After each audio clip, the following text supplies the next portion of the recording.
¿Cuántos van?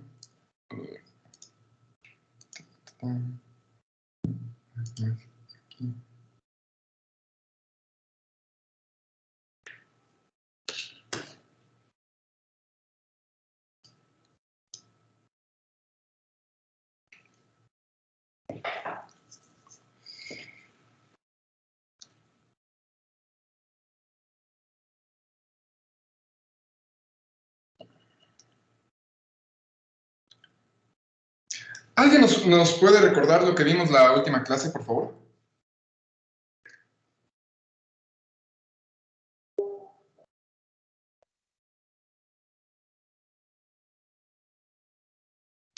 Habíamos visto cómo hacer los modelos y qué datos los podemos despreciar y qué otros datos, pues no. Ajá, bueno, y en cuanto a eso, que no hay una regla clara, ¿no? O sea, no sabemos de antemano qué es lo que podemos despreciar y qué es lo que no. Qué es lo que hagamos depende de nuestra hipótesis y qué tan bien nos salga el modelo, pues nos vamos a enterar hasta después de tener el modelo y ver cómo se comporta el sistema en nuestra computadora o en nuestro sistema de ecuaciones, ¿no? Y vimos algunos ejemplos de eso y vimos la importancia de los puntos de equilibrio. Distinguimos entre puntos de equilibrio estables e inestables. Vimos que con los inestables, una perturbación pequeñita hace que nos alejemos de ese punto de equilibrio inestable y no regresemos a él. Y con los estables pasa lo contrario. Una perturbación pequeñita hace que eventualmente regresemos a ese punto de equilibrio. ¿Cierto? ¿Hasta eso está claro para todo el mundo? Más bien, si para alguien no está claro, por favor, dígame.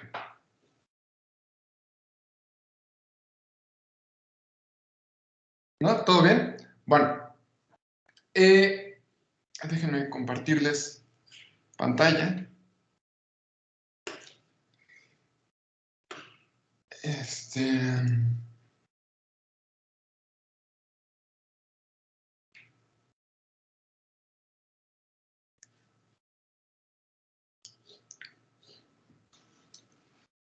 Muy bien. Por último, a mí me gusta cerrar esta parte de nuestra discusión sobre los modelos con un ejemplo que a mí me gusta mucho, y es un ejemplo que saco de un libro de un físico que se llama Watts. Es un físico que ahora trabaja en Google o en Yahoo, no me acuerdo, en una compañía así de redes, y él tiene trabajo muy importante sobre sistemas que se representan como redes. Él es conocido por algo que se llaman las redes de pequeño mundo, ¿no? Y eso significa, y por favor díganme si algo de lo que estoy diciendo no está siendo claro, podemos representar un montón de sistemas como redes, y eso significa como bolitas y rayitas que unen a esas bolitas, ¿no? Y nosotros podemos imaginarnos muchas redes distintas. Y algo que muchas personas se habían dado cuenta es de que muchos de los sistemas que nosotros encontramos en la naturaleza o en la sociedad son lo que existen caminos, es decir, si estamos parados en una bolita, podemos, siguiendo el camino que nos marcan las rayas, ¿sí? Tenemos un conjunto de bolitas, rayas que unen parejas de bolitas, y el chiste es que existen caminos cortos entre cualquiera dos bolitas, ¿sí? Las conexiones están hechas de tal forma que podemos encontrar un camino de cualquier bolita a otra bolita y que sea corto, ¿no? En pocos pasos. Tal vez han escuchado algo como comentarios de esto como sobre todo hay un actor que se llama Kevin Bacon y es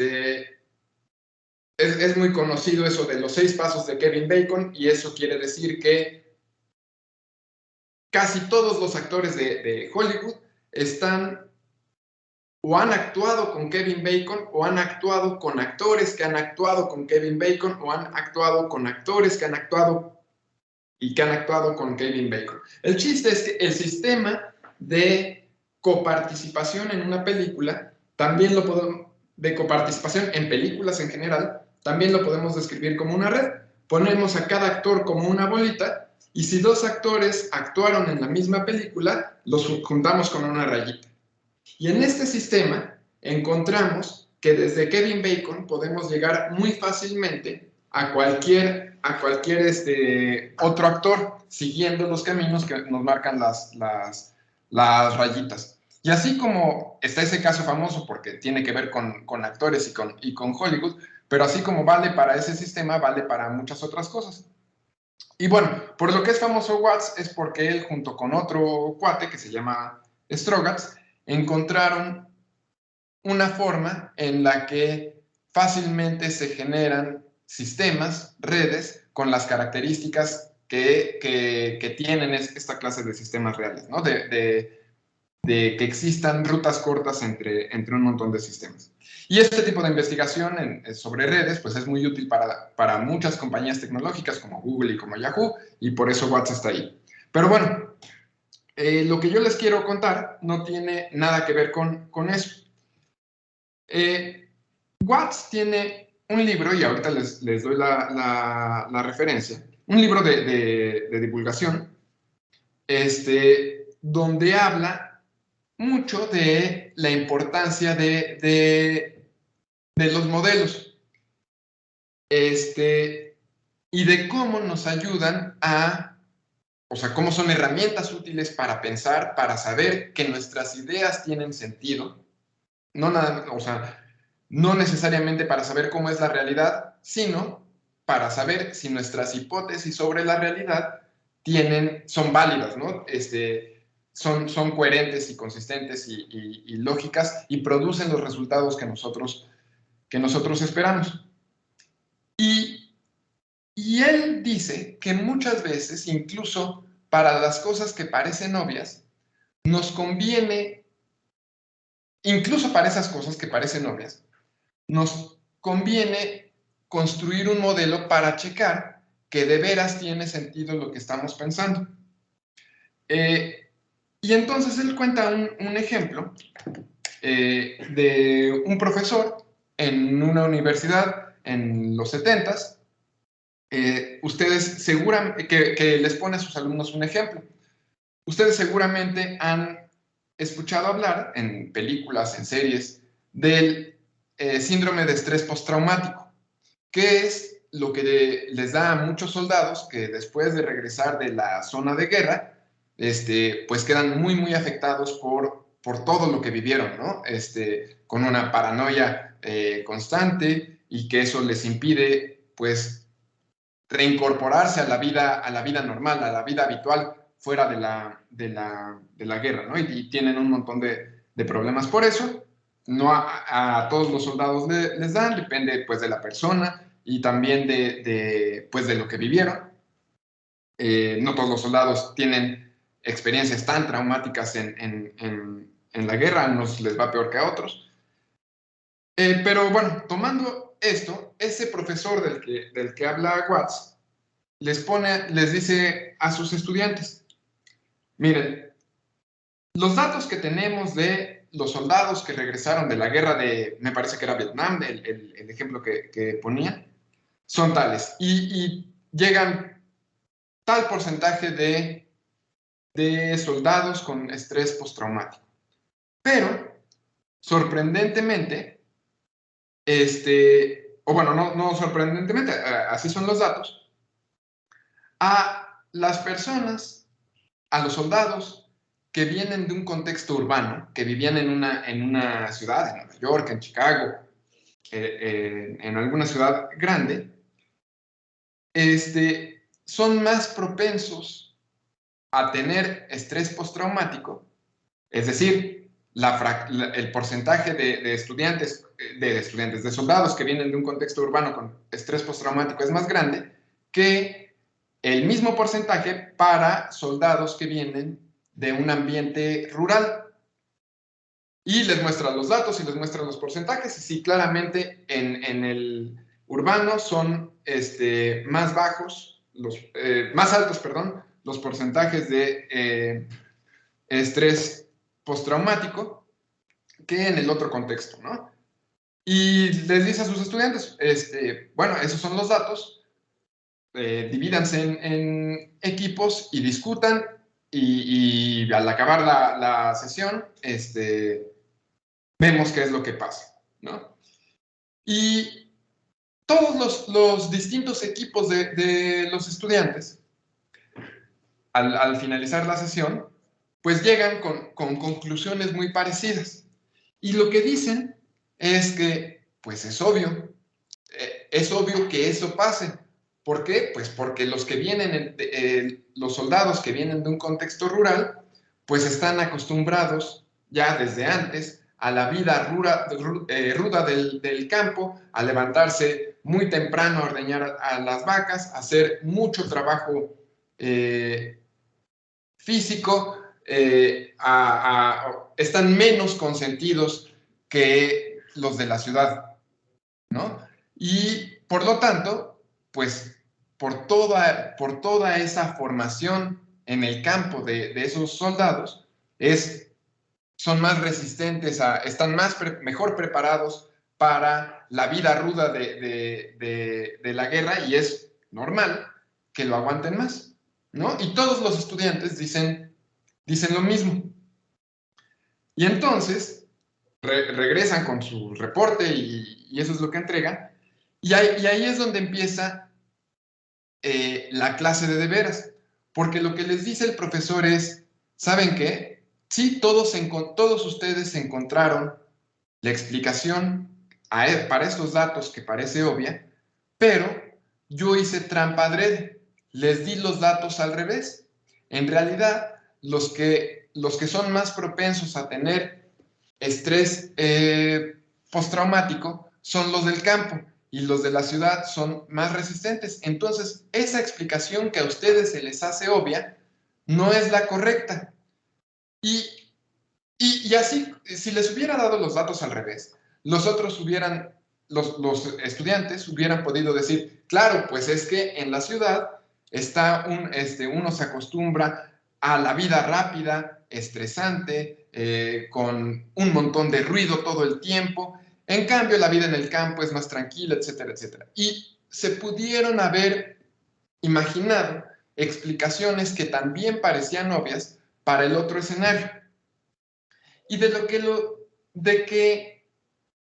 que nos libran los modelos es de creernos esas cosas que por nuestros propios sesgos nos parecen obvias, ponerlas a prueba, de veras poner en ecuaciones con parámetros bajo qué condiciones esperaríamos que algo así ocurriera, bajo qué condiciones no, y así podemos escapar de esas cosas. Y así como ese ejemplo que a mí me gusta, tiene un montón de otros ejemplos Watts, y se los recomiendo si lo quieren leer.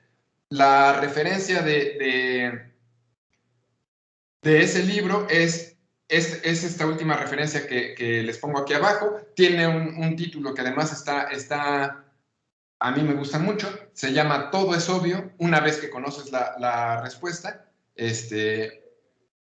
Y por supuesto, y está muy interesante, ¿no? En general, para todas las clases que les voy a estar dando al final de cada presentación, les voy a dar la lista de referencias como esta, ¿no? Que les voy a presentar en qué textos, en qué libros me basé para armar la presentación que les acabo de dar, ¿no? Para preparar las clases que les estoy dando. El primer libro que les menciono aquí es un libro de una ecóloga teórica, que es una introducción a la construcción de modelos. Es un libro muy, muy sencillito, que tiene muchos ejemplos sencillos, y mucho de la discusión de la parte introductoria la saqué de ahí. El ejemplo de Fibonacci lo saqué de este artículo que está disponible en esta página, y en esta página que está acá es donde saqué la simulación del sistema Lotka-Volterra, ¿no? El de los predadores y las presas. Y nada más, ¿alguna duda o comentario hasta ahorita?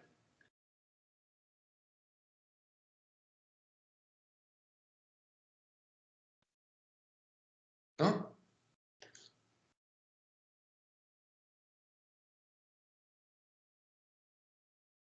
Yo no, profesor. No, bueno, lo siguiente que quiero que hagamos es empezar a discutir el artículo que les había dejado leer para hoy. Entonces, pues empezamos. ¿Qué me cuentan de ese artículo? ¿De qué se trata? ¿Les gustó? ¿Les aburrió? ¿Quién quiere empezar a comentar algo de eso? A mí no me atrapó el artículo. ¿No te atrapó el artículo? ¿Se te hizo aburrido? Un poco como general, o sea, me gusta como llegar a algo más específico, ¿no? Más concreto, sí. Sí, es cierto, ¿no? Es algo muy abierto, muy introductorio y sí es cierto que es poco concreto, ¿no? ¿Qué más? ¿Qué más me pueden decir? Yo lo comparé con un chiste bien contado, pero sin remate. Es lo que dice Anaid. Está muy bien el artículo, de hecho me pareció bastante interesante cómo empieza, pero así como empieza, pues uno va así como que esperando que el artículo te remate algo, que te diga algo más que simplemente que se espera que dentro de 20 o 30 años, pues la evolución computacional pues te dé algunas otras respuestas y pues yo esperaba una de esas respuestas al menos para el final del artículo, ¿no? O sea, algo más esperado que simplemente que te digan que, pues sí, yo lo estoy esperando. Sí, o sea, si te estoy entendiendo bien, lo que dices es que es mucho preparativo, pero después, no dicen, faltan los éxitos, ¿no? Como que te hubiera gustado ver un éxito arrollador al final. Como Sí, de, la por verdad. ejemplo, se consiguió esto y esto y esto y que creen ya no hay cáncer, ¿no? O cualquier cosa así. Pues sí, algo pues similar. También, bueno, a mí me gustó mucho la parte en la que dice que las nuevas tecnologías te ayudan a observar y analizar un poco mejor el mundo, que eso pues yo lo comparé a una frase de un libro que dice que en el mundo antiguo creamos un sistema para ver y analizar las cosas y después creamos herramientas para ver lo que no podíamos ver antes. Entonces, a mí me pareció muy interesante desde ese punto de vista cómo nos lo va relatando el artículo, pero pues de ahí en fuera el remate no me gusta. Sí, algo que les pido que tomen en cuenta, y es algo que se complica en estos artículos, si ven, tiene un montón de autores, y lo que es sorprendente es que son puros superestrellas, ¿no? Pura gente muy, muy importante que se juntó para escribir ese artículo. Y entre tantas personas con egos tan grandes, pues es difícil ponerse de acuerdo y escribir mejor, ¿no? Es algo que debemos de tomar en cuenta. ¿Qué más me pueden decir los demás? ¿Todo el mundo comparte la desilusión de Anaí y de Franco? Bueno, a mí sí me... No, la realidad es que no. A mí me gustó muchísimo cómo habría, porque aparte se me hizo un artículo muy fácil de leer. Siento que alguien que no está totalmente familiarizado con la rama de la tecnología y de la biología lo puede leer y puede ver o saber un poquito más acerca de los avances o cómo va avanzando la tecnología en contra de la biología. Me gustó muchísimo la parte en la que pues hablaba un poquito acerca de la medicina y de los avances tecnológicos que había dentro de esta rama, porque pues normalmente cuando hablamos de medicina imaginamos que son métodos que se han quedado por muchísimos años y la realidad es que no, es que han ido avanzando y podemos también conocer algunas causas de algunas enfermedades. Entonces, a mí sí me pareció algo fácil de leer, me pareció ameno y pues a mí sí me gustó muchísimo. Ah, qué bueno, Vicente. Gracias. Palomo, ¿tú ibas a decir algo también?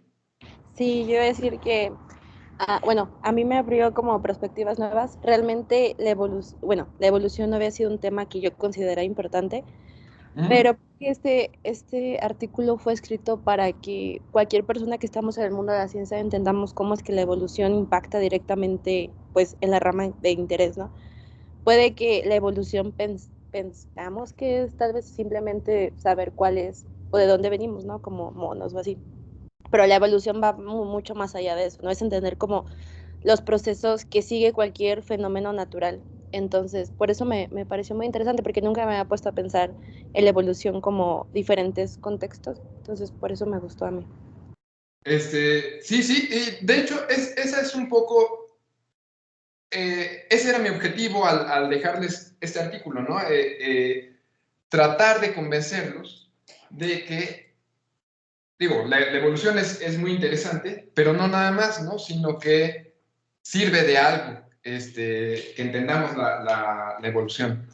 ¿Qué más me pueden decir los demás? ¿Alguien quiere agregar algo? ¿Alguien más que no le haya gustado o que sí le haya gustado algo en particular o algo en general? Dante Yair.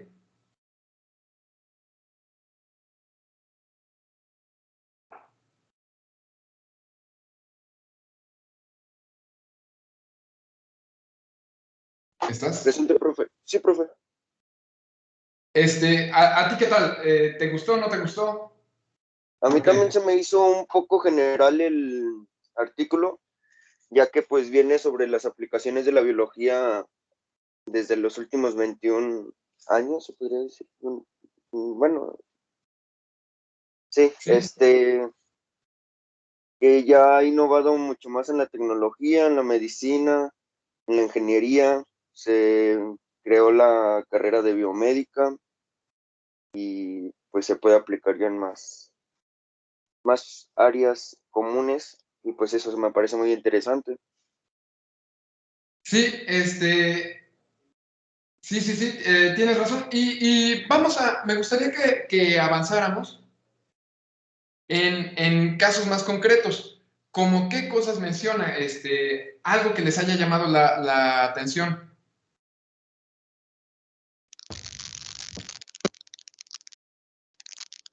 Pues a mí me gustó mucho. Bueno, había una sección, no recuerdo muy bien cómo se llamaba, pero pues hablaba de la diversidad biológica entre pues los seres vivos que habitan en cierta región. Ujú. Y mientras lo estaba leyendo, pues me acordé que por ahí había, bueno, yo como trabajador del sector agrónomo, pues hay problemas con los plátanos, ¿no? Entonces dije, bueno, voy a buscar qué se está estudiando, porque pues los plátanos al ser monoclonales, Ujú. pues hay una enfermedad que pues los está atacando y pues se espera que para el 2025, 2026 pues se extinga el plátano que estamos comiendo. Sí. Entonces, me encontré un documental bastante interesante que habla precisamente de un laboratorio que estudia el comportamiento evolutivo para buscar una nueva especie de plátano con buen sabor que pueda sobrevivir o que no pueda ser infectado por pues este virus. Entonces, es de lo que más me gustó. O sea, no lo dice el artículo, pero gracias al artículo me encontré pues este documental. Ah, muy bien. Muy bien, muy bien. Sí, y sí, en una sección hace énfasis en lo importante de conocer la diversidad y cómo mantenerla y la conservación, ¿no? Que entender algo que vamos a estar revisando, tal vez no muy profundamente, porque pues, la clase no es de eso, pero que sí vamos a estar mencionando, es la importancia de lo que vayamos encontrando sobre la marcha en el camino para la conservación, ¿no? Para que no se extingan animales y cosas así. ¿Qué más? ¿Alguien más? Montserrat.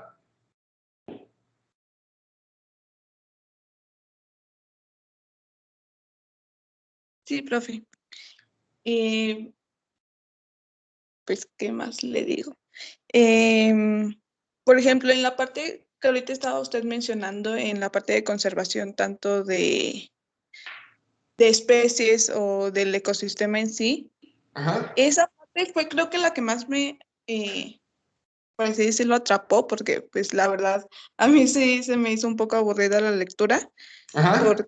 pues como dicen mis demás compañeros, era muy general en casi todos los temas y daba de que alguna otra cosa específica, pero pues nada que me pueda traer demasiado.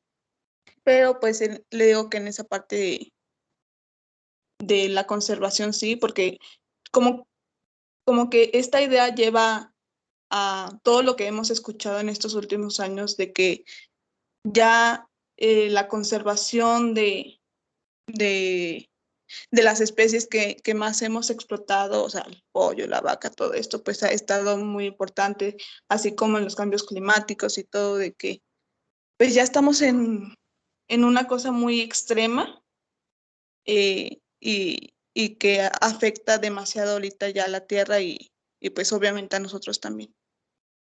Sí.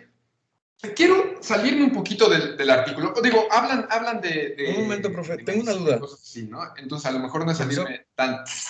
Perdón, ¿alguien me estaba diciendo algo? Sí, yo tengo una duda. ¿Quién está hablando? Porque ahora no veo. Ay, yo, Iván. Ah, Jorge Iván, ajá. Tengo entendido, no sé si sea verdad, claro, que toda teoría científica es una teoría porque no se puede comprobar matemáticamente, ¿no? O sea, que no es replicable n número de veces y te va a salir el mismo resultado. Por eso las leyes de Newton son leyes, porque son replicables n número de veces.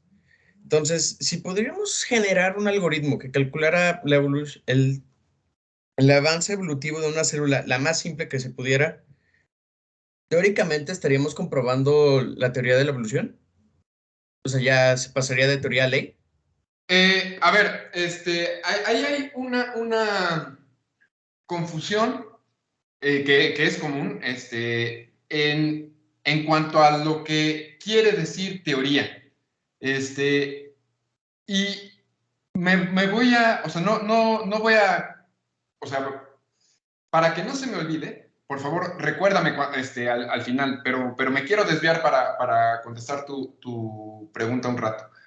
Y primero me quiero centrar en esto de teoría. ¿Qué es lo que quiere decir teoría? ¿Cómo nosotros usamos teoría? ¿Alguien quiere decir algo? O sea, como empezó Iván ahorita fue diciendo que una teoría era algo no comprobado, ¿no? Como una hipótesis. ¿Todo el mundo estaría de acuerdo con eso o no? No, o sea, no digo que la teoría sea así de, ¿cómo decirlo? No comprobable, solo que me voy como más en un ámbito de todas las personas que dicen que es una teoría, pero sé que una teoría científica no funciona así. No, sí, pero no es solo eso. Es que cuando hablamos bueno, no quisiera decirlo yo, ¿qué otra, o sea, sí, en ciertos ámbitos, o sea, cuando la gente dice, eso es solo una teoría, o usa la palabra así, ¿no? Como decir, no está,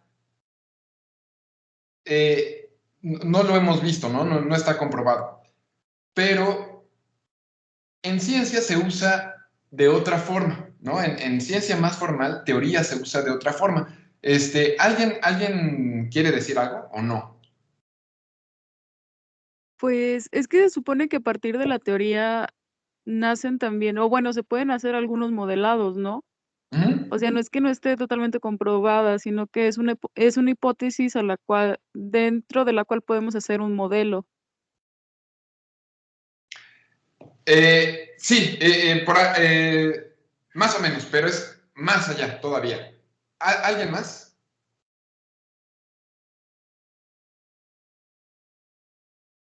Ay, a mí se me trabó. ¿Podrían repetir lo que acaba de decir Dani?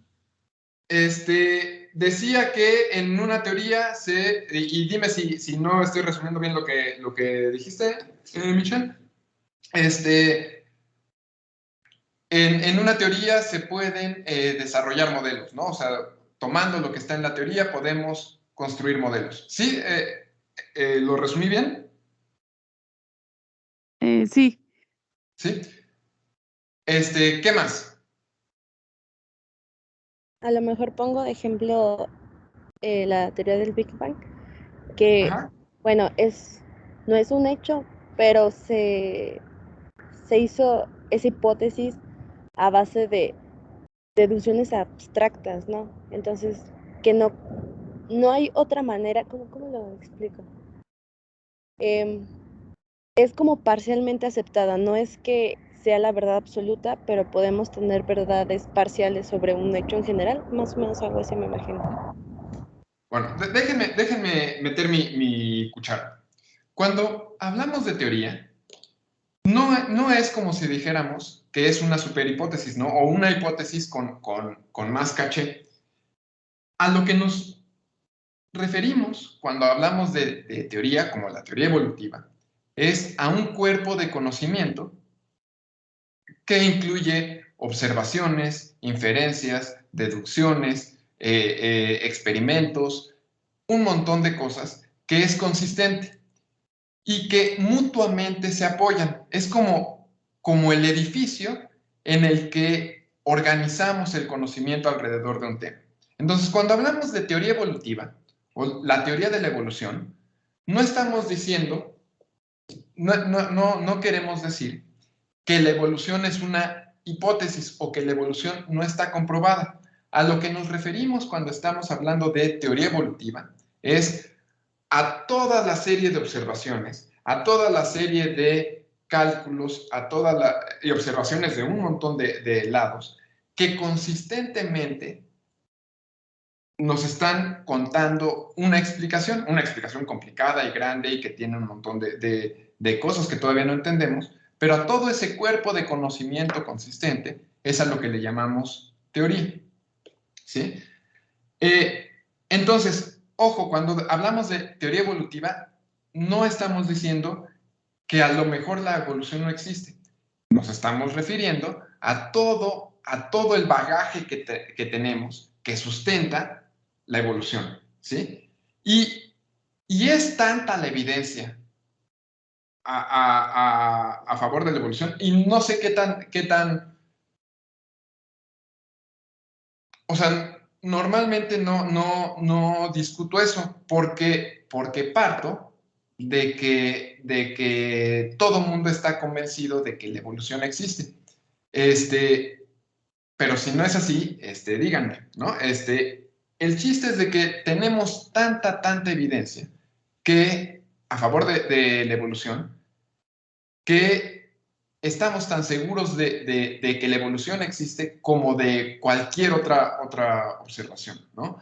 Y eso va desde registro fósil hasta comparación de secuencias de distintos bichos, hasta que vemos nosotros la evolución en acción.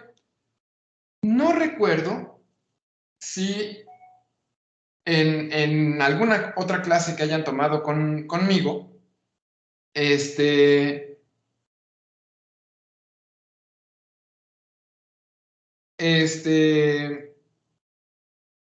ustedes, más bien les mostré un video donde se veían bacterias que iban invadiendo un medio de cultivo con antibióticos. ¿Les suena o no les suena? ¿O no se los mostré?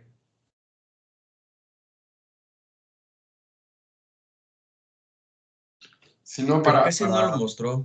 Sí se los mostré. Bueno, ahí justo en ese experimento tan sencillo, estamos viendo la evolución en acción. Y así como eso, de un montón de especies, hemos nosotros observado la evolución. Por ejemplo, hace un par de años, en Florida, salió un artículo de que las cucarachas en Florida les estaba dejando de gustar el azúcar. Y la razón por la que les estaba dejando de gustar el azúcar es porque venden unas trampas para cucarachas que funciona con un cebo de azúcar. Y entonces, eso de que les deje de gustar el azúcar es una adaptación. Estamos viendo evolución en las poblaciones de cucarachas para evitar esas trampas. Y eso lo vemos en tiempo real, ¿no? En pocos años. Entonces, aunque hay un montón de cosas que todavía no entendemos de cómo funciona la evolución, el hecho de que la evolución existe está más que saldado, ¿no? Y entonces, cuando hablamos de teoría evolutiva, es el conjunto de libros, artículos y todo eso que todos están sustentando que la diversidad biológica se ha creado por medio de la evolución, ¿sí? Entonces, eso nada más para aclarar ese punto. Pero me perdí en la pregunta original de Iván, de Jorge Iván.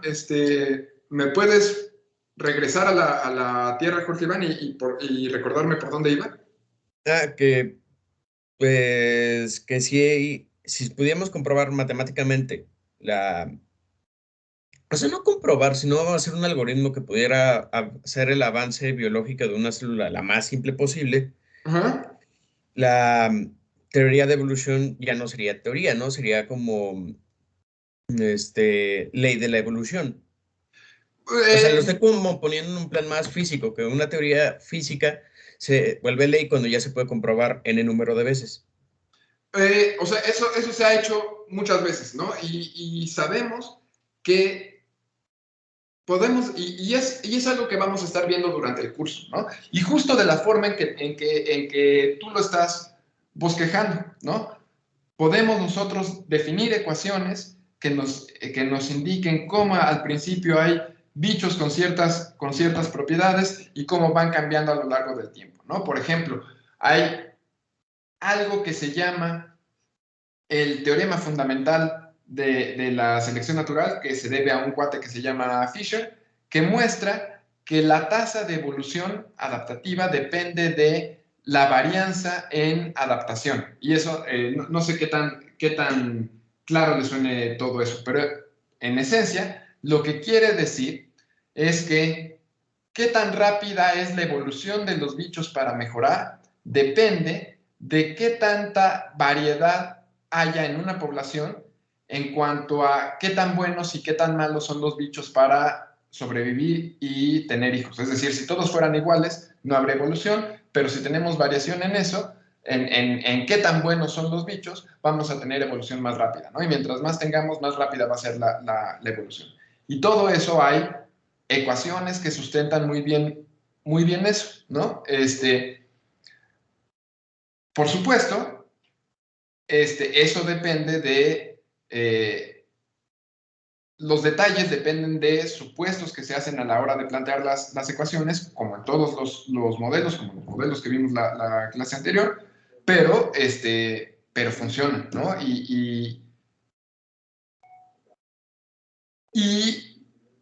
La única, o tal vez la principal diferencia entre la biología y otras disciplinas científicas, y que tal vez hace que los biólogos seamos más humildes a la hora de decir que algo es una ley, es que la biología es mucho más complicada, ¿no? Y que intervienen mucho más factores y que hay que aclarar muy bien bajo qué condiciones ocurre qué cosa.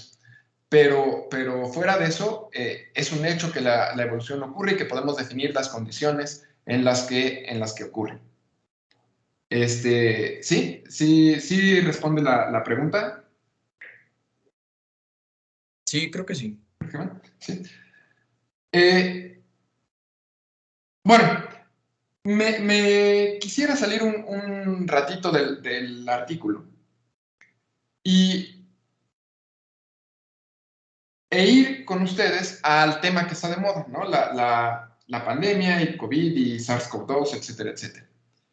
¿Qué tiene que ver la evolución con todo eso?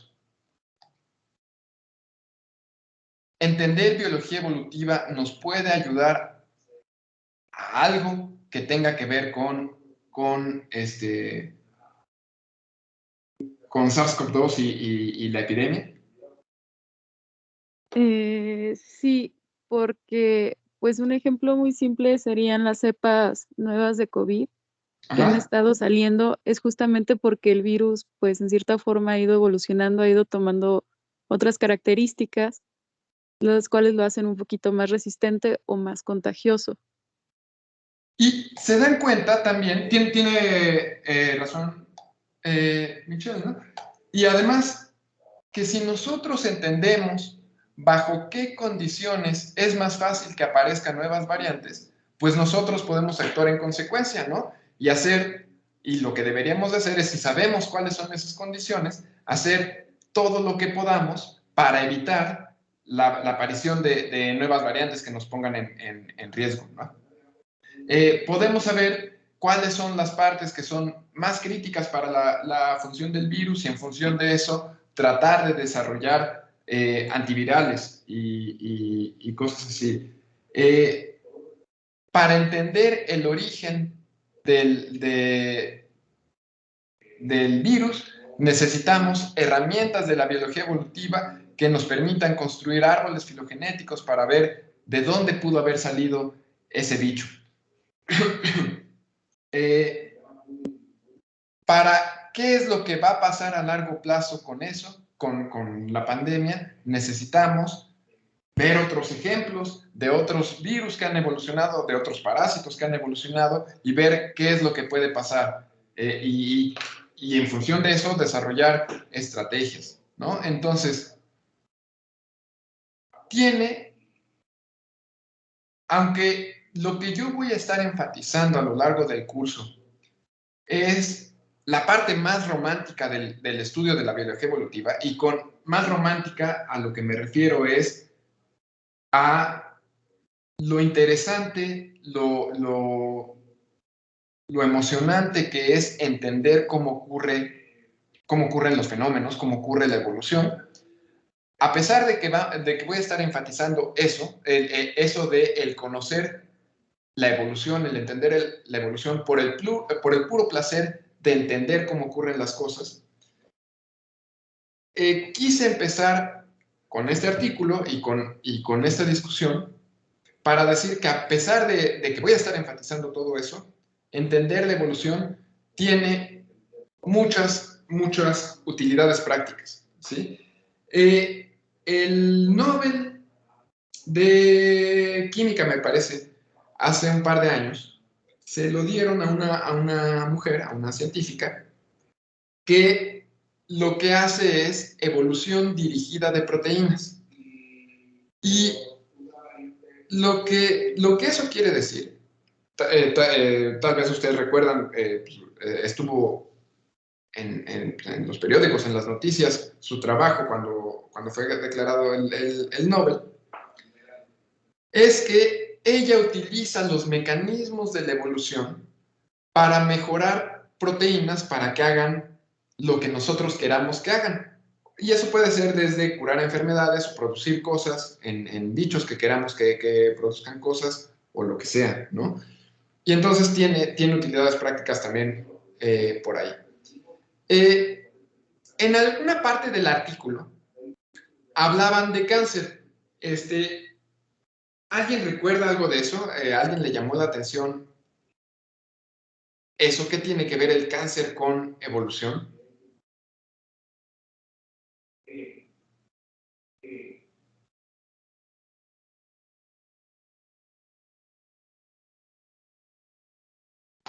Dice de la parte donde dice que no se da tanto en etapas jóvenes, sino que se da más en etapas de adultos mayores, ¿no? O sea que es más propenso a desarrollarse cuando uno está más grande ya.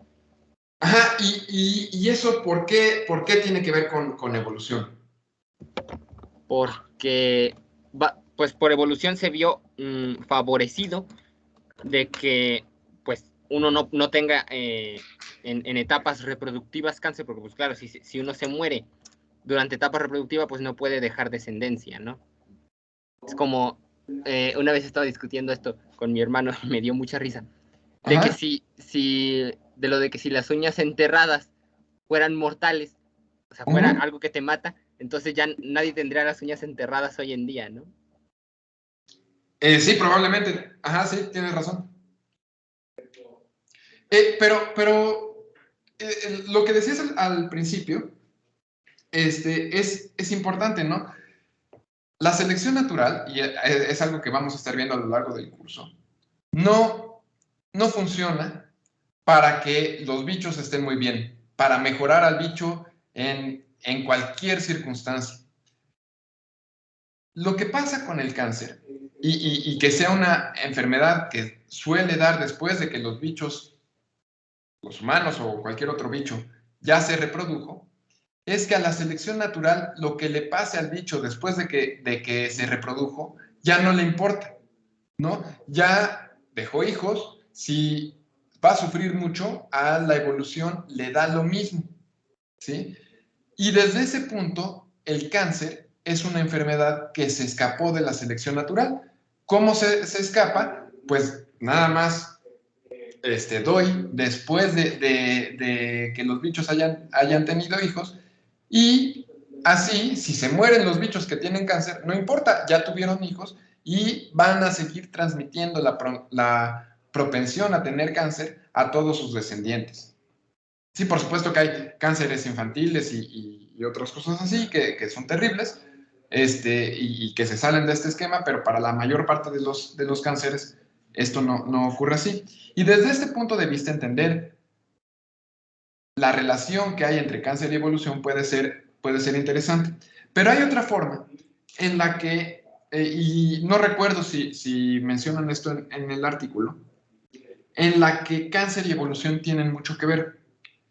Y es que el cáncer es un proceso evolutivo dentro de cada organismo. ¿Por qué?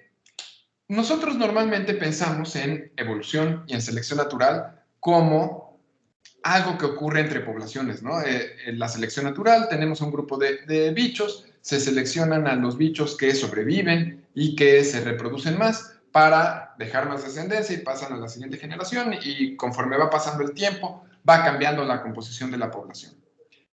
Pero aquí, en el cáncer, lo que estamos viendo es ese mismo proceso, pero no a una escala de muchos individuos, sino a una escala de muchas células dentro del mismo individuo.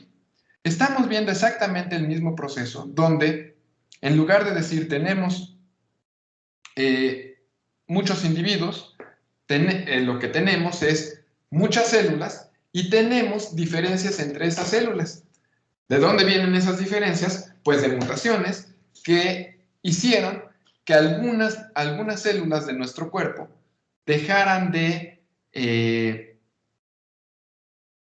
responder a las señales de control del ciclo celular, y entonces se siguen dividiendo, ¿no? Y eso significa que esas células que se siguen dividiendo son más buenas para sobrevivir y reproducirse. Y entonces, la selección natural ahí, dentro de nuestro cuerpo, esa selección natural entre células, no nos ayuda a nosotros, ayuda a las células cancerosas que son muy buenas para reproducirse, ¿no? Y entonces lo que estamos viendo ahí es un proceso evolutivo igual que muchos otros que conocemos muy bien. Y por eso es que la mejor estrategia o la estrategia más usual que tenemos para vencer al cáncer también tiene que ver con una estrategia evolutiva, que tiene que ver con inducir algo que se llama el colapso mutacional. Y eso de colapso mutacional es una noción evolutiva. ¿Qué es lo que quiere decir colapso mutacional? Significa aumentar la tasa de mutación tanto para que aún los bichos que se reproducen mucho hereden mutaciones que son nocivas y se terminen muriendo.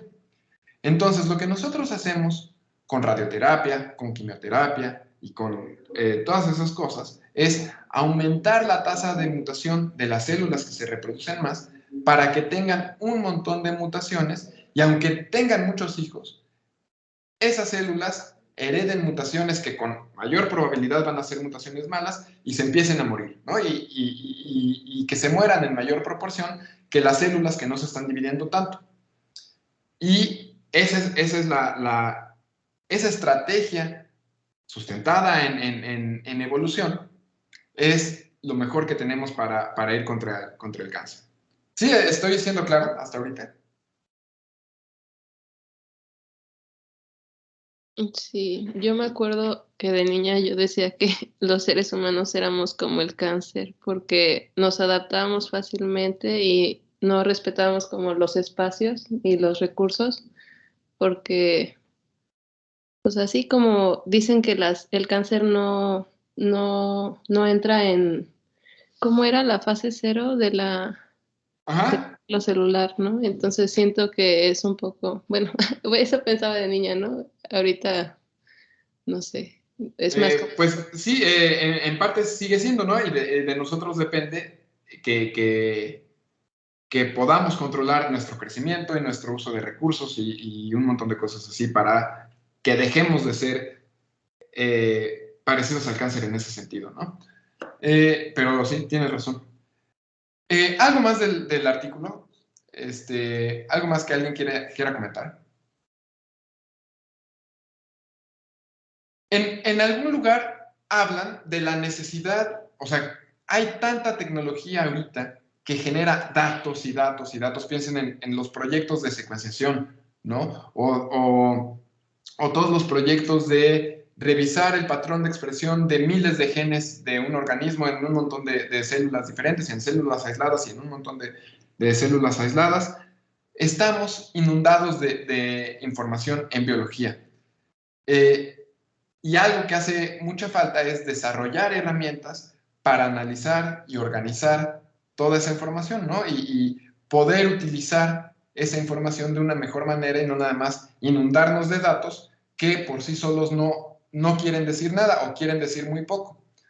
Y en el artículo también hablan un poco de eso. ¿Algo más que quieran mencionar del artículo?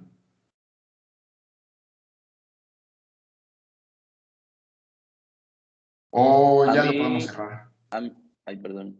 Ajá, sí. A mí lo único que se me hace bien curioso es que pues el artículo ya tiene casi 10 años y ¿Sí? pues realmente sigue abarcando muchas o sigue explicándonos cómo sigue habiendo esta necesidad, ¿no? de investigar, de seguir tratando de abarcar más en cuanto a la biología de la evolución y sobre pues, los recursos informáticos que pues se siguen necesitando para poder pues mejorar, ¿no? Todavía. Sí, y es un tema que no se ve que se vaya a acabar pronto, ¿no? Entender la evolución de cosas tan complicadas como los organismos, y no organismos como nosotros, como las bacterias, como los virus, como tan complicadas como incluso los organismos más sencillos, nos abre un panorama enorme, ¿no? Hay un montón de cosas por hacer y cosas que todavía no entendemos y cosas en las que podemos contribuir, ¿no? Y sí, 10 años van a ser poco y en 10 años van a seguir un montón de preguntas abiertas todavía porque la tarea está difícil, porque no es complicado resolver, perdón, no es sencillo resolver las preguntas que la biología evolutiva nos pone enfrente, ¿no? Sí. ¿Algo más?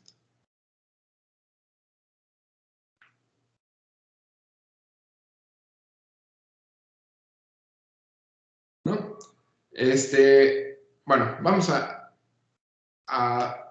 está Ulises. Ulises, tú me habías comentado de un artículo que te había hecho pensar este artículo. ¿Nos puedes explicar por qué?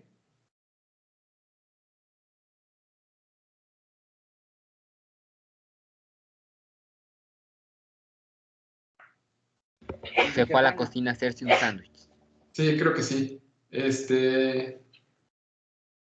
que fue por un café. Bueno, vamos a dejarle ahí.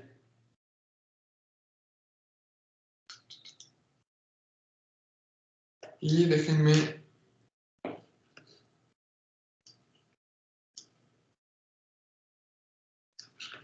volverles a compartir pantalla.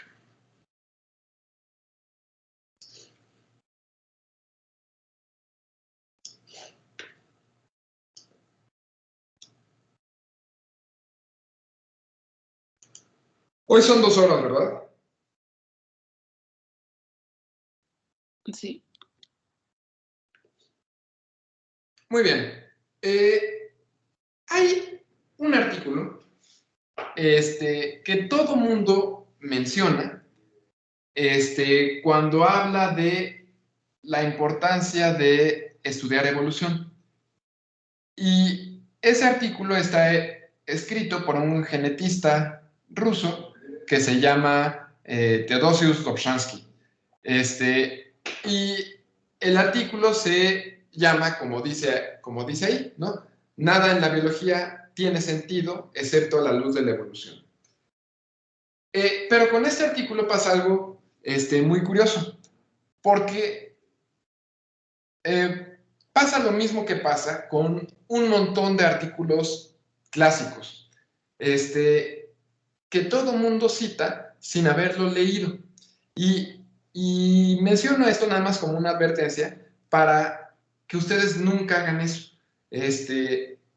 Nunca citen un artículo sin haberlo leído, ¿no? Es deshonesto y uno comete pifias. Porque uno de los problemas que hay con este artículo es que los que no lo han leído y nada más conocen el título, lo citan como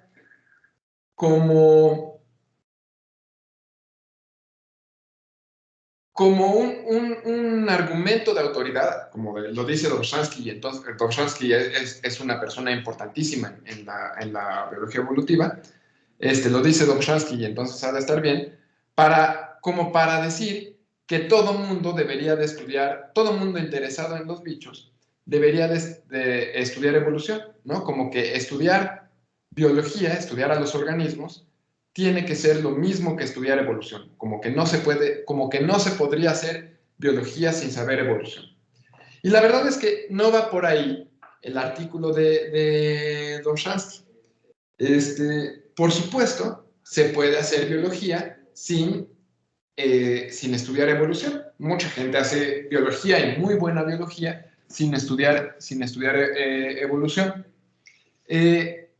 ¿No? Piensen en los fisiólogos, en un montón de biólogos moleculares que no les importa la evolución y nunca la toman en cuenta y pueden hacer muy buena biología así.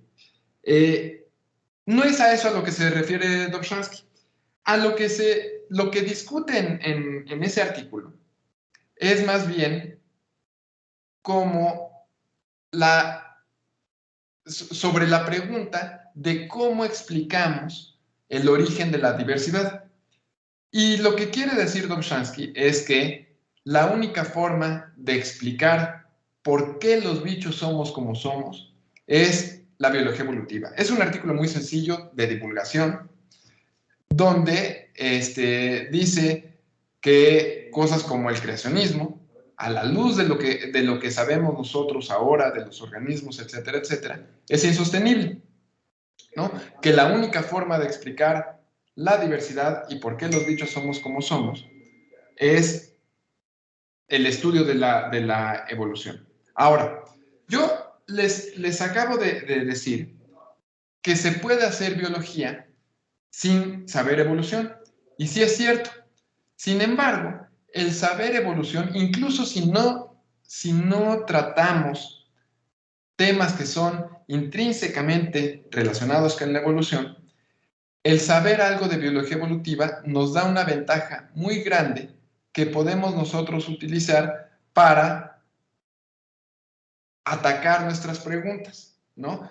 El comparar la proteína que nosotros estamos estudiando con proteínas homólogas de otros bichos el considerar la historia de las proteínas puede dar muchas pistas para saber cómo es que funciona el sistema que nosotros estamos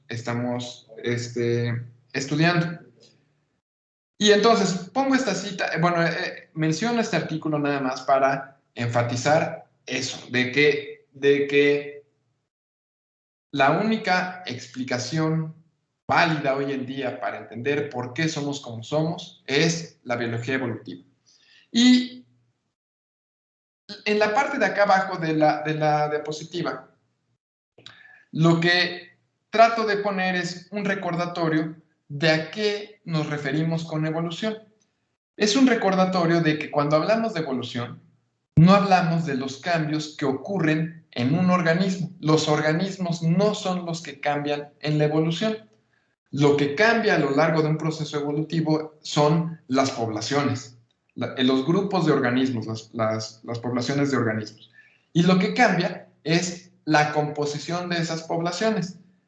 Es decir, podemos empezar con una población en la que el 90% de los bichos sean rojos y el 10% azules, y si después de unos años llegamos a una población y encontramos que hay 80% de bichos azules y 20% de bichos rojos, cambió la composición de esa población y entonces eso tuvo que haber sido por un proceso evolutivo.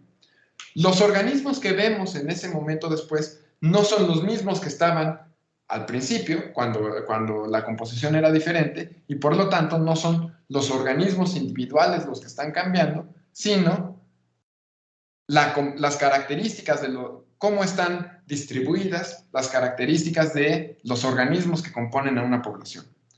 ¿Sí? Y eso, por favor, hay que tomarlo en cuenta. Y después de eso, quiero que entremos un poco más a temas que tienen que ver al menos tangencialmente con el artículo que les dejé leer. Y quiero que repasemos algunos ejemplos de por qué nos conviene estudiar la evolución. Y quiero empezar esta serie de ejemplos con un chisme. Y es un ejemplo de cómo las herramientas de la biología evolutiva nos ayudan a la solución de crímenes. Y entonces, la historia que les voy a contar empieza con una enfermera que trabajaba en el mismo hospital que un doctor y eran novios o amantes o algo, ¿no? Tenían una relación. Hasta que en algún momento la enfermera ya no quiso continuar la relación, dijo, no, esto no puede seguir así, hasta aquí hemos llegado, y se terminó la relación. Pero, como trabajaban en el mismo hospital, pues la enfermera se seguía atendiendo en ese mismo hospital, obviamente, y la seguía atendiendo el mismo doctor, el exnovio o examante o lo que haya sido. Y el chiste es que poco tiempo después, la enfermera se hace una prueba y dio positiva para VIH. Y ella lo que supone es que el doctor, el exnovio, por ardido, le había inyectado VIH. Ese doctor veía también pacientes con VIH y tenía acceso a virus, y entonces, en principio, le pudo haber inyectado, o sea, así como le inyectaba, no sé, vitaminas o cualquier otra cosa en un tratamiento de ella, le pudo haber inyectado VIH. Y entonces, pues ella lo demandó. Y entonces la pregunta que sigue a continuación es, ¿cómo se les ocurre que nosotros podríamos hacer para saber si de veras el doctor le inyectó VIH o no? Por supuesto, el doctor en principio podría decir, no, yo jamás haría eso, y ella podría decir que sí, y él podría decir, no, pues quién sabe con quién estuviste, y ella él podría decir, no, yo siempre tuve cuidado, etcétera, siempre usé preservativo, lo que sea. El chiste es que si nos quedáramos con eso, pues nada más sería un cruce de acusaciones y no podríamos llegar a nada. ¿Qué podemos hacer nosotros para ayudar a contestar si el doctor le inyectó el VIH por ardido o no? ¿Alguna idea? Podría ser secuenciar las, pues sí, es que no sé si es RNA o DNA, RNA, Ajá. de los pacientes con los que estuvo en contacto el doctor. Ajá. Y ver si coincide con el que tiene la chica, aunque no sé si pueda también existir ya mutaciones dentro de... No sé. O sea, como hay algunos detalles que tenemos que tomar en cuenta, ¿no? Es una muy buena idea la de Anaí. En principio, alguien podría decir, bueno, si el VIH, los virus que encontramos en la enfermera, son igualitos a los de algún paciente del doctor, entonces es que es más probable que sí la haya inyectado, ¿no? Pero imagínense que todos los virus, o que todos los pacientes de VIH de toda la ciudad en la que vivían ellos, tuvieran exactamente la misma secuencia. Pues en ese caso no nos ayudaría a distinguir nada, ¿no? Porque sería lo mismo, o sea, lo pudo haber sacado ese VIH igualito del paciente o de cualquier otra persona. O al revés, ¿qué tal si no es idéntico al del paciente o a ningún otro? Y eso es el primer caso en el que todos los virus que nos encontremos son idénticos. Eso significaría que la tasa de evolución del virus es muy baja y nunca cambia, y todos quedan iguales todo el tiempo.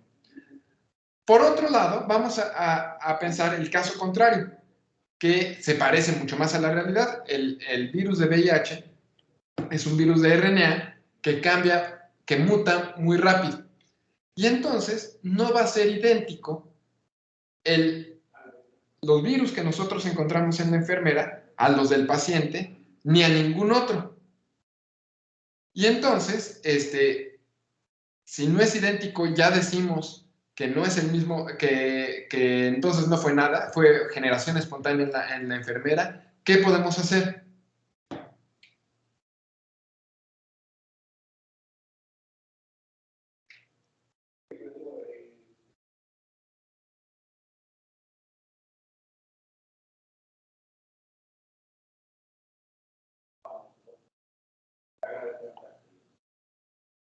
¿Alguna idea?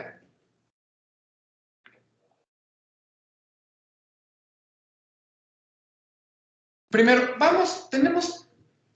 lo que podemos empezar a hacer es reconstruir la historia evolutiva de los virus que nosotros nos encontremos. Si consideramos a los virus de la enfermera, del paciente y de un montón de personas que están en la misma comunidad, podríamos, reconstruyendo esa historia evolutiva, ver de dónde salió el virus que tiene la enfermera. En una aproximación muy, muy burda, si el virus de la enfermera se parece mucho a el virus que tiene el paciente del doctor, es decir, hay muy pocas mutaciones de diferencia, es más fácil que de ahí haya salido el virus de un virus que tiene muchas más diferencias. ¿Sí? Todo el mundo de acuerdo con eso. Y entonces eso de comparar las diferencias para construir la historia evolutiva se hace con herramientas de biología evolutiva. Vamos a verlo con un poco más de detalle. Aquí lo que estamos dibujando como bolitas de colores son virus, y lo que representan los colores distintos son distintas variantes del virus. Es decir, el paciente 1 llegó una variante de VIH y dentro del cuerpo se empezó a reproducir ese virus y dentro del cuerpo generó otras variantes. Eso pasa dentro del mismo cuerpo porque este es un virus que acumula mutaciones muy, muy rápido. Después, este paciente de aquí le transmitió una de las variantes que se produjeron de este virus a otro paciente.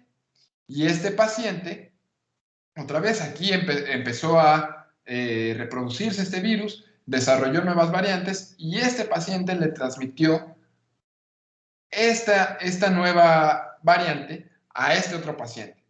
Y si nosotros tomáramos todas estas distintas variantes de los 3 pacientes y reconstruyéramos la historia filogenética, la historia evolutiva de estos virus, llegaríamos a un árbol como este. ¿Cómo se hace eso? Hay un montón de herramientas se basa en la comparación de secuencias y no es tan sencillo y hay un montón de detalles que habría que tomar en cuenta, y después en la segunda mitad del curso vamos a ver algunos detalles de cómo se hacen este tipo de reconstrucciones, pero en esencia, y omitiendo un montón de detalles que son importantes, lo que suponemos es que los bichos que son más parecidos tienen un ancestro común más reciente. Y si nosotros utilizamos esas herramientas de biología evolutiva para comparar todas estas secuencias y reconstruir el árbol filogenético de todas estas variantes, llegamos a este árbol. ¿Qué es cómo se lee este árbol? Primero, vemos que todas estas variantes tienen un ancestro común. Y ese viene acá. Y ese es el virus original que llegó al primer paciente que nosotros estamos considerando. Y de ese ancestro común se dividió en 2 grupos. Por un lado, los que dieron origen a esta variante, y por otro lado, los que dieron origen a una variante que eventualmente va a dar origen a todas las demás. A todas las demás que tenemos en la muestra. ¿Sí? Esta variante se dividió en 2 grupos, una que dio origen a esta variante y otra que dio origen a todas las demás que tenemos en la muestra. Y así vamos yendo. Y eso significa que estas 2 variantes tienen un ancestro común más reciente que, por ejemplo, estas 3 variantes de acá. Estas 2 variantes tienen un ancestro común más reciente que estas otras 4 variantes, que su ancestro común más reciente está hasta acá. ¿Sí queda claro la forma de leer estos árboles filogenéticos para todo el mundo, o hay algo que no estoy explicando bien?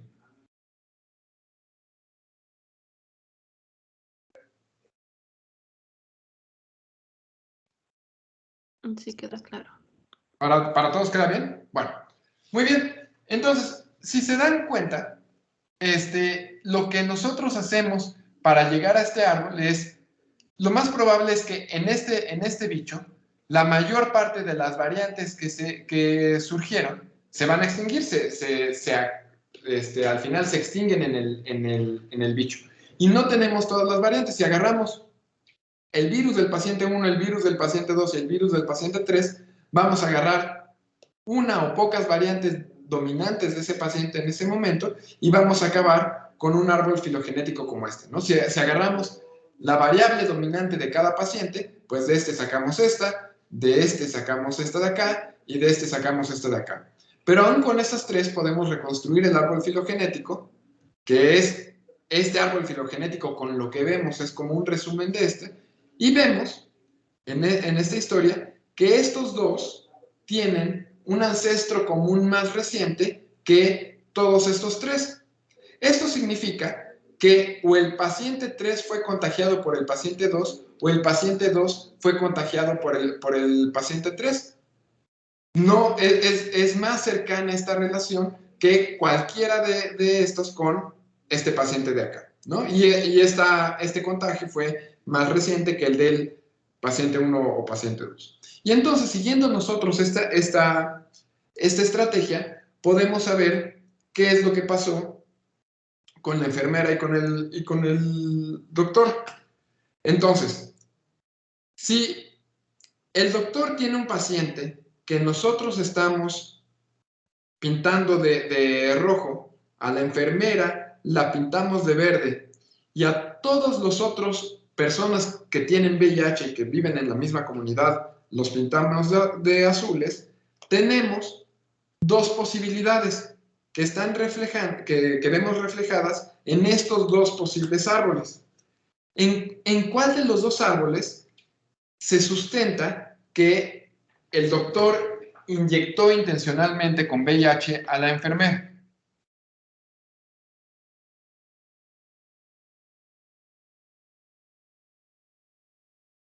¿En el de arriba o en el de abajo?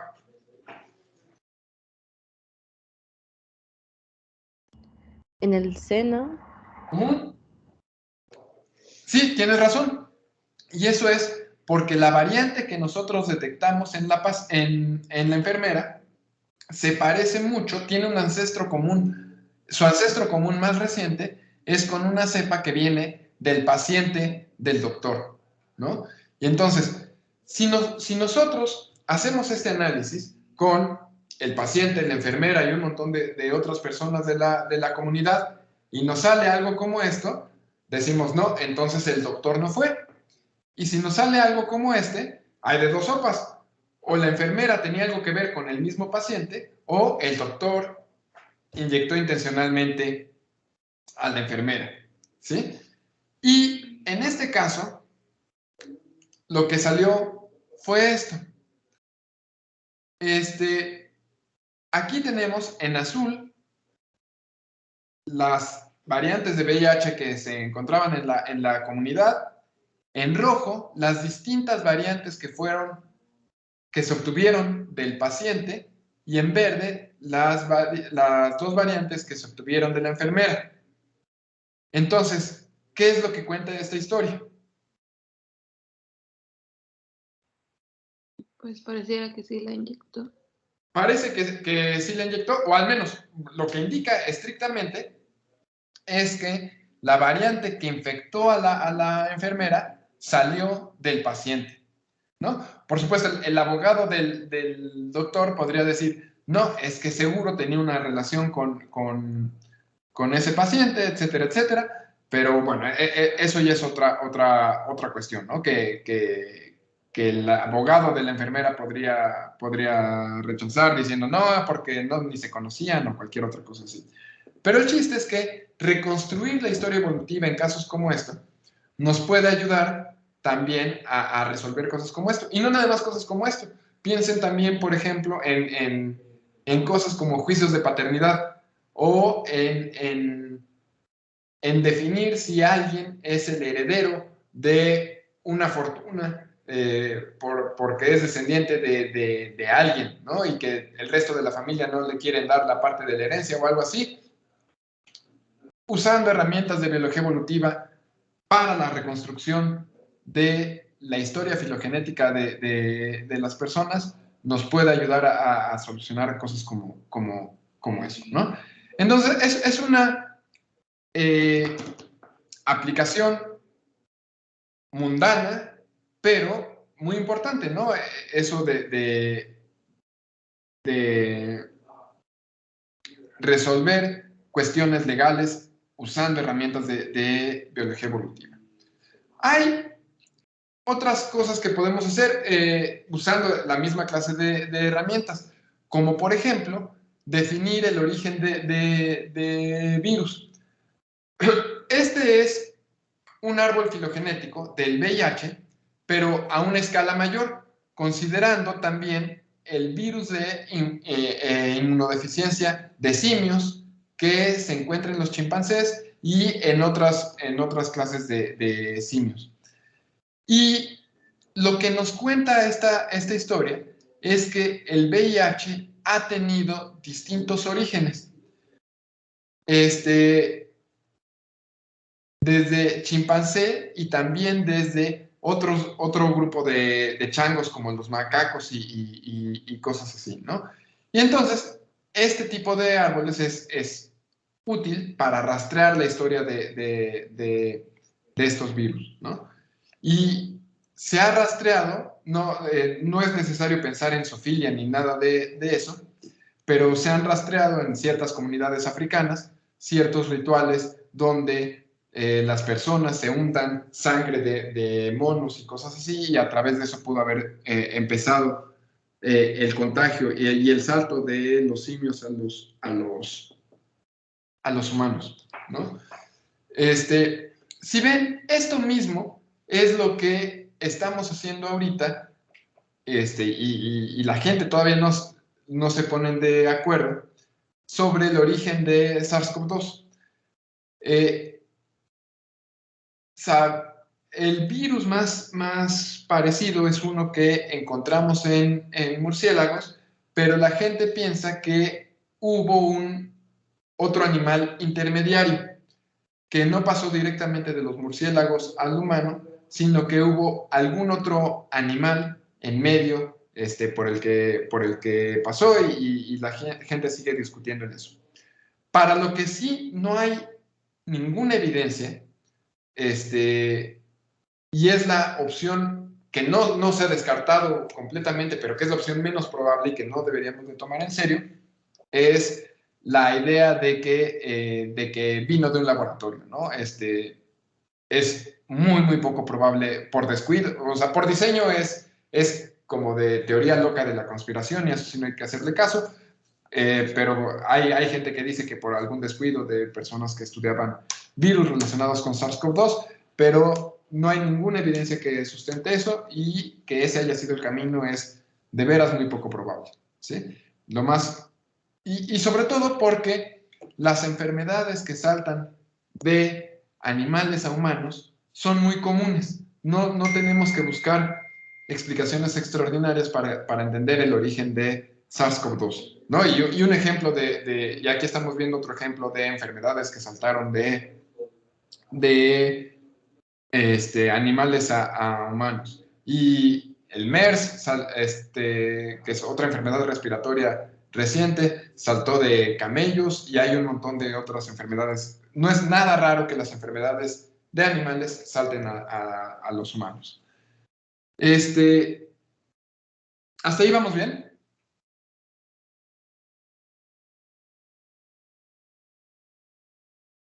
Vamos a hacer un descanso de 4 minutos para que vaya a tomar agua, y los dejo que vayan a rellenar su taza de café o algo así.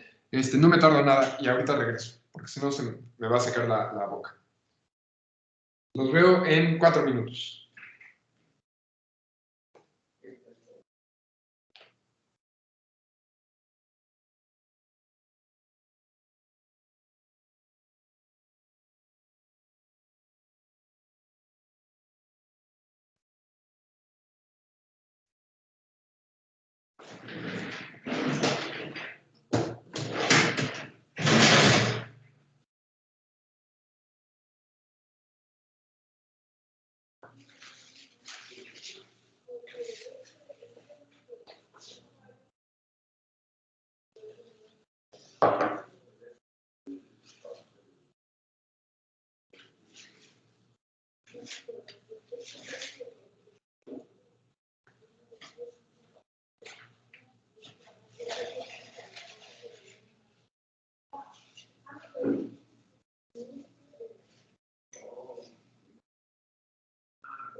Muy bien, vamos a seguir.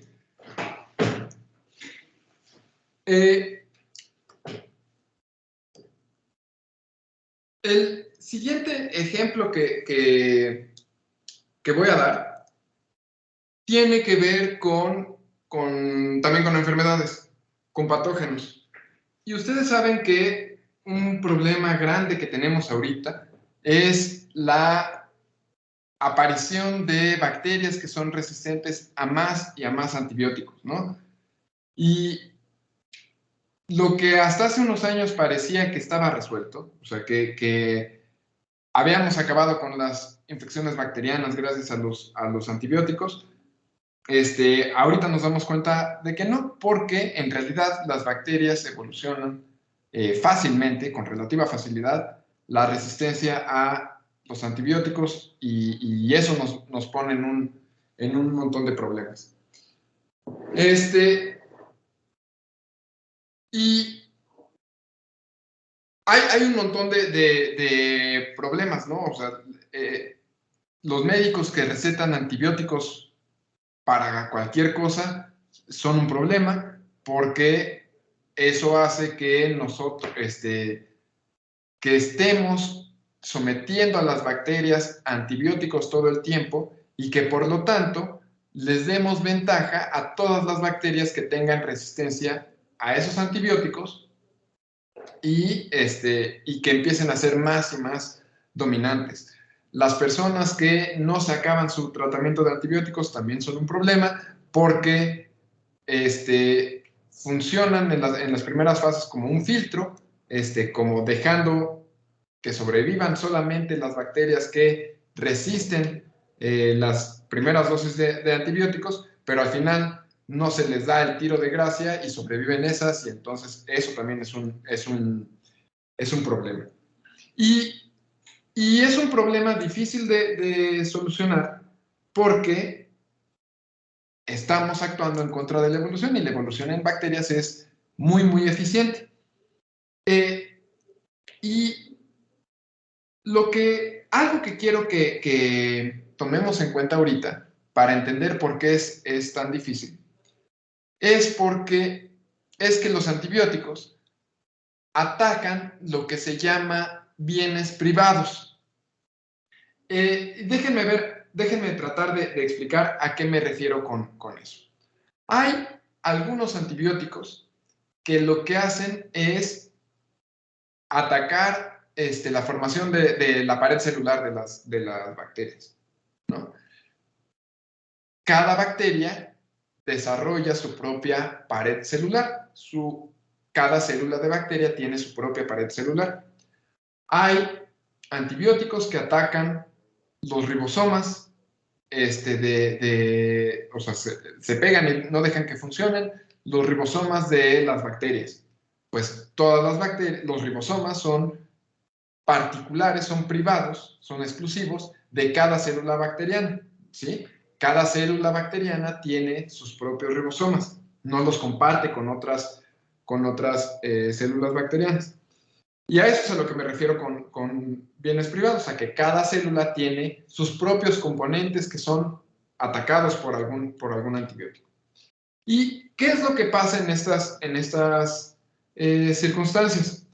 Pues si nosotros le ponemos antibiótico a unas bacterias, vamos a pensar en un antibiótico que ataca los ribosomas, cualquier variante que aparezca en la bacteria que reduzca la eficiencia de ese antibiótico, por ejemplo, porque lo degrada o porque cambia la estructura del ribosoma, surge una mutante que cambia la estructura del ribosoma, y entonces ya no se puede pegar el antibiótico ahí para bloquear su función. O algo que impide la entrada del antibiótico a la célula. Cualquier célula que adquiere esa variante que la protege del antibiótico, va a tener una ventaja, ¿sí? Y si tiene una ventaja, eso significa que la siguiente generación va a tener más hijas que las otras y las bacterias que son como ella van a terminar invadiendo la población y de esa manera evoluciona la resistencia a los antibióticos, ¿sí? Pero lo que quiero que, justo por esto, es que siempre cualquier bacteria que tenga una mejora ante la acción de los antibióticos, pues va a tener una ventaja. ¿Cómo le hacemos para que las bacterias que sean buenas contra lo que les pongamos no tengan una ventaja? Y pensar esto es una pregunta de biología evolutiva. ¿Cómo le hacemos para evitar esto? Bueno, pues así como hay bienes privados, hay bienes comunes. Hay bienes que comparten varias bacterias. ¿Y entonces eso qué significa? Es como el jardín comunal, como si fuera el jardín comunal de las bacterias. Vamos a pensarlo en términos de casas. Vamos a pensar que en asaltantes de casas, y entonces cualquier persona que mejora la seguridad de su casa porque le pone una alarma o porque pone rejas más altas o porque tiene un perro bravo, lo que sea, va a tener una ventaja para que no la asalten sobre las otras casas. Esos son bienes privados. Pero, ¿qué tal si lo que hacemos es no atacar los bienes privados, sino los bienes públicos? Eso es el equivalente a, en lugar de asaltar la casa, nosotros vandalizamos la calle, la calle común que tienen todas las casas del vecindario, ¿no? O el parque en común que tienen todas las casas del vecindario. Ahí, la casa que tenga alguna ventaja, no va, bueno, la casa que tenga más seguridad no va a tener una ventaja sobre las otras casas, porque de todas formas estamos atacando los bienes de todo el conjunto. Y para eso, esa estrategia de, pues me mejoro yo, no funciona. Vamos a verlo con un ejemplo concreto. Y vamos a hablar de unas bacterias que se llaman Pseudomonas aeruginosa. Y estas bacterias necesitan, como coenzimas y para su crecimiento, hierro. Y la forma en que capturan hierro, estas bacterias, es liberando al medio unas moléculas que se llaman sideróforos. Entonces, todas las bacterias liberan al medio sus sideróforos vacíos. Esos sideróforos capturan el hierro y después las bacterias importan los sideróforos cargados de hierro.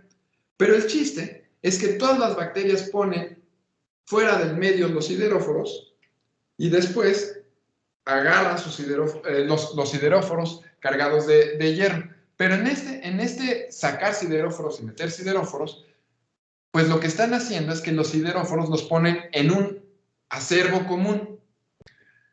Es decir, los sideróforos que yo, bacteria, voy a importar con hierro, no son necesariamente los que yo mismo construí, sino pueden ser los que produjo la bacteria de enfrente o la de al lado o cualquier otra bacteria. Y por eso los sideróforos son bienes comunes, ¿sí? Entonces, algo que podemos nosotros hacer para atacar a esas bacterias es atacar a los sideróforos. ¿Y qué es lo que va a pasar? Si una bacteria empieza a hacer sideróforos que sean resistentes a lo que les pongamos, pues no importa, no va a tener ninguna ventaja, porque esos sideróforos le van a servir tanto a ella como a las otras bacterias. Y entonces no va a aumentar en frecuencia esa bacteria que produce los mejores sideróforos con respecto a las otras bacterias. Y al no aumentar la frecuencia, o sea, solamente con mucha buena suerte aumentarían en frecuencia esas bacterias y por lo general no va a ocurrir. ¿Se entiende el argumento? ¿Se entiende por qué funcionaría esta estrategia? ¿O a alguien no estoy siendo suficientemente claro?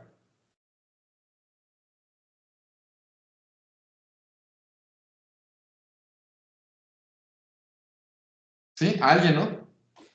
Yo me perdí un poquito, profe. Ajá, muy bien. Vamos a verlo con el ejemplo concreto. Ahí ya se ve mejor. Entonces, estas cosas que están aquí, que tienen la colita, son las bacterias, ¿no? Ese es su flagelo. Y estas cosas producen sideróforos. Entonces, lo que vemos en la parte de arriba de este esquema es lo que pasa normalmente. Entonces, los sideróforos liberados en el medio capturan el hierro, que es esto que está aquí, en amarillo. Los sideróforos capturan el hierro y después las bacterias importan estos sideróforos, ¿no? Ya cargados de hierro. Pero el chiste es que importan sideróforos que no necesariamente son los que esa célula produjo. Esta puede meter sideróforos que produjo esta célula, esta puede meter sideróforos que produjo esta otra célula, etcétera, etcétera, ¿no? Eso es lo que pasa normalmente. El chiste es que el galio tiene propiedades similares a las del hierro. Y los sideróforos normalmente se pueden pegar al galio, pero el chiste es que el galio no le sirve a las bacterias. Entonces, una estrategia que nosotros tenemos para atacar a estas bacterias es, les ponemos galio, los sideróforos agarran galio en lugar de hierro y meten el hierro y las bacterias se terminan muriendo porque no tienen el hierro para sus coenzimas y todo lo que necesitan. ¿Sí? Ahora, vamos a imaginarnos, así como nos imaginamos hace rato, una bacteria que producía ribosomas en los que no se podía pegar el antibiótico. Ahora, vamos a imaginarnos una bacteria que construye sideróforos que son más buenos para distinguir entre hierro y galio.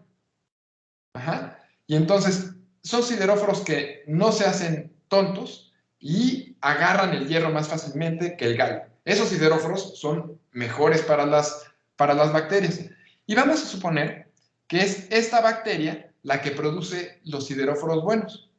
Pero el problema es que está metida en un conjunto de bacterias que no todas hacen los sideróforos buenos.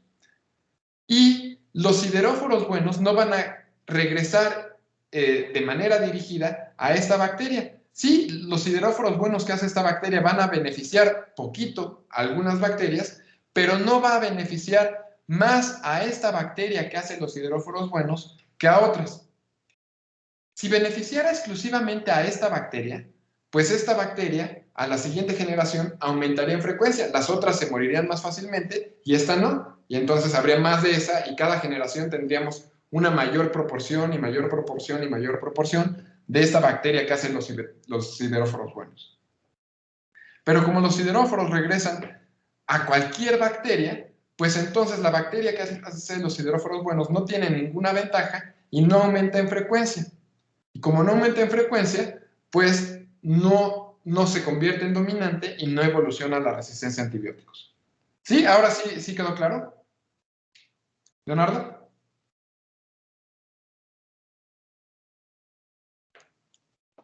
Sí, Doc, ya. ¿Sí? Gracias. No, ¿de qué? Ah, ¿la clase acaba a las 11:30? Sí, ¿A qué hora así empezamos? es. Sí, ¿verdad? 11:30. Bueno, entonces, en resumen de esto, los mutantes que hagan mejor a los sideróforos no van a tener ninguna ventaja y este tipo de estrategias podrían ser útiles de atacar a los bienes comunes, entendiendo el mecanismo evolutivo que está atrás de eso, nos podría ayudar a atacar a las bacterias y evitar la resistencia a las toxinas que le pongamos a esas bacterias. El siguiente ejemplo no me da tiempo en 10 minutos, entonces vamos a acabar la clase ahí y nos vemos mañana. ¿Es la siguiente clase? Mañana. Sí, ¿verdad? Sí. Nos vemos mañana. Que les vaya muy bien. Gracias, profe. Gracias. Hasta luego.